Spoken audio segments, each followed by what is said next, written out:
Bismillahirrahmanirrahim. Assalamualaikum warahmatullahi wabarakatuh. Sahabat semuanya. Udah. Semoga teman-teman semua dalam keadaan sehat, dan hari ini kita akan ngobrol ya dengan saudara kita, itu Ramdan Yuliana. Ini teman kita dari Bandung, betul nggak? Betul.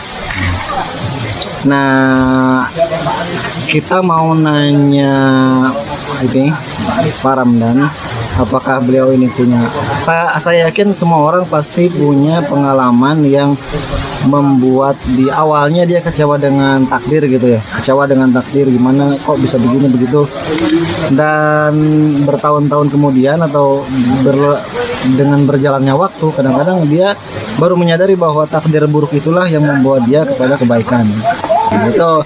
Nah, mungkin ini Ramdan punya sesuatu yang bisa dibagikan buat teman-teman semua, supaya pertama kita bisa positif menghadapi masa depan, dalam artian kita optimis walaupun kita terpuruk, kita tetap bisa optimis menghadapi masa depan. Dan kalaupun kita sekarang mungkin lagi susah, itu kita tetap nggak berburuk sangka kepada Allah gitu. Jadi ceritanya dulu kan saya dibesarkan sama nenek ya. Oh, sama nenek. Iya. Orang Orang tua anak ibu itu sama ayah tinggal di Bandung, di kota lah dia sebagai pegawai negeri ngajar gitu. Jadi kebetulan dia tugasnya di Bandung gitu. Nah, setelah itu saya dititipin lah atau diasuh ya, dirawat sama nenek gitu. Jadi kita tahu lah yang namanya di nenek, kehidupan keuangannya juga yang namanya di kampung lah, pas-pasan lah gitu ya, serba kekurangan, mau ini mau itu juga kita lihat kondisi gitu, nggak bisa nggak bisa maksain gitu, kekurangan lah, serba terbatas gitu. Jadi dikarenakan keadaan ekonomi yang seperti itu ya, saya merasa waduh kok begini amat gitu ya, begini amat dalam artian sama orang tua itu, sama ibu kayak dibuang. Oh benar pastilah ya. Saya merasa kecewa gitu karena hal itu. Nah, kan adik kan dirawat sama orang tua ya di sana. Kalau saya sendiri kayak dibuang lah, dijauhkan gitu dari. Jadi kebutuhannya ya benar sama nenek gitu. Saya dibesarkan dirawat sama nenek gitu kan. Dari kecil, dari pas lahir sampai SMA saya dirawat sama nenek gitu. Di hati sendiri ngerasa bahwa kok orang tua saya menelantarkan saya gitu. Betul. Jadi saya merasa seperti itu. Saya merasa dibuang lah gitu, dijauhkan lah gitu ya. Dirawatnya sama nenek. Tapi ngerasa nggak ketahui itu kayaknya orang tua saya nggak sayang nih gitu. Ngerasa nggak? Yang ngerasa banget gitu kan, karena orang tua kan datang ke kampung lah, ke rumah nenek itu ya sebulan sekali gitu. Kadang ya paling cepat juga 2 minggu sekali gitu datang, mungkin ngasih bekal lah, ngasih uang buat makan, buat sekolah lah. Cuman itu juga ya pas-pasan, karena waktu itu memang ekonomi yang namanya PNS itu ya terbatas gitu. Jadi karenakan hal seperti itu, ketika saya sekolah sampai kelas berapa itu di nenek? Sampai SMA. Jadi SD, SMP sampai SMA itu saya di nenek gitu. Jadi gedenya itu di nenek gitu. Betul. Nah, oke. Ya intinya masa kecil itu kecewa dengan keputusan orang tua ngasih ke nenek gitu ya. Iya, saya merasa kecewa sekali. Kecewa sama orang tua, sama kecewa sama Tuhan, sama Allah gitu. Iya. Saya merasa kok takdir saya sih begini banget gitu ya. Terasa pahit banget lah kalau saya gitu.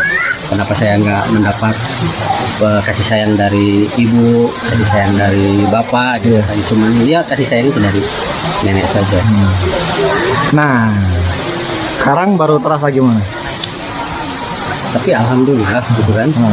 Kalau sekarang, kalau saya mungkin ikut di orang tua gitu kan, jadi nenek yang notabene ada di kota gitu kan, mungkin pergaulannya akan lebih apa namanya ya, lebih dia namanya pergaulan kota lah sih, kayak narkoba mungkin, terus apa namanya gaul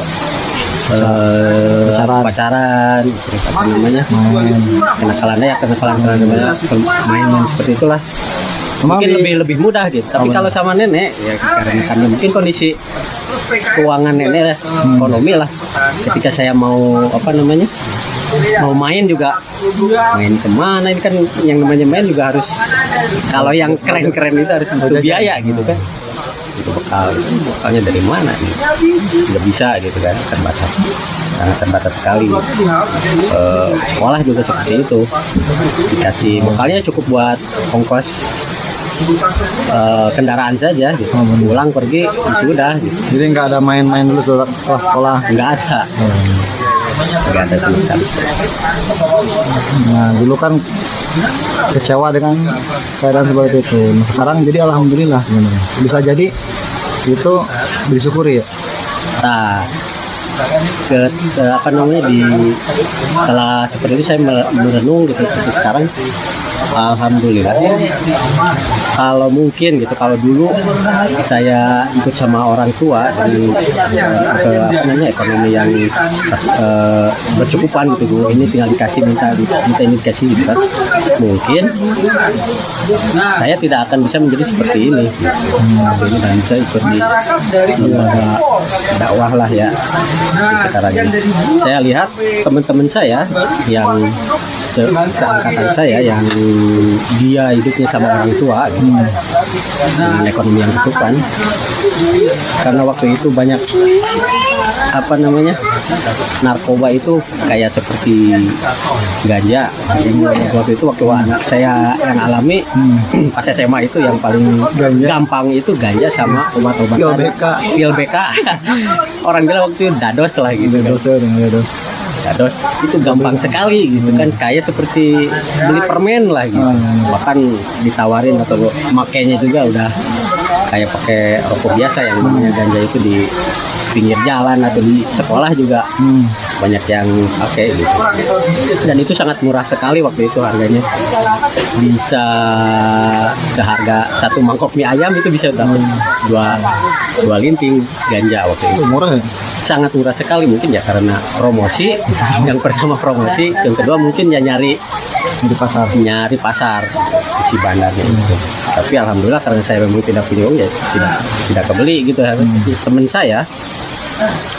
Temen saya itu dia makanya itu saya sampai dari mulai SMP, dari SMP kelas 3 setahu ya, sampai SMA dia sangat ini juga, sangat apa namanya, sangat ketagihan lah, kecanduan sama yang namanya ganja. Saya tahu waktu SD itu dia orangnya pinter gitu kan. Ada namanya dokter kecil, dan dia ada salah satu termasuk dokter kecil. Tapi ketika dia sudah kenal yang seperti itu, dia sekarang dipanggil sama Tuhan ya, dia meninggal gitu. Dan salah satu penyebabnya kata dokter itu jantungnya bermasalah. Tapi alhamdulillah itu karena memang saya tidak kebeli lah begitu. Alhamdulillah saya selamat gitu. Jadi begitu. Oke, jadi gini, jadi begitu ya. Jadi kadang-kadang apa yang kita anggap menderita itu sebenarnya bisa jadi itu cara Allah menyelamatkan kita dari sesuatu yang buruk ya. Nah, itu gitu. Cuma kita memang kadang nggak sesuai dengan hawa nafsu kita. Kayak kita pengen apa kan gitu ya. Iya betul. Kita ngerasa kok iya itu beli susah ya saya. Padahal bisa jadi itu cara Allah menyelamatkan kita kan gitu ya. Betul sekali itu. Masya Allah.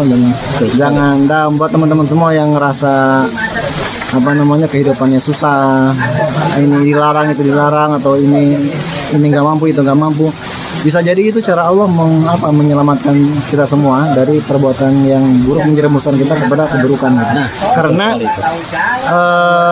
banyak orang yang bisa tahan kemiskinan, tapi dia ketika kaya dia bisa apa nih? Dia ketika miskin berangan-angan pengen ini, pengen itu, pengen itu, pengen itu ya. Ya betul. Dan ketika kaya, ketika punya duit, dia benar-benar merealisasikan keinginannya itu apa? Pengen ke diskotik, pengen beli ini, pengen beli apa? Pengen beli sesuatu yang sebenarnya menjerumuskan dia kepada keburukan. Nah, alhamdulillah buat teman-teman semua yang nggak punya duit, alhamdulillah bersyukurlah karena Nggak usah khawatir, nggak usah sedih lah gitu kan karya-karya. Karena bisa jadi itu cara Allah menyelamatkan kita semua. Oke. Baik, terima kasih Pak Sama-sama. Ramdan. Semoga kehidupan kita diberkahi Allah semua. Amin. Amin. Assalamualaikum warahmatullahi wabarakatuh.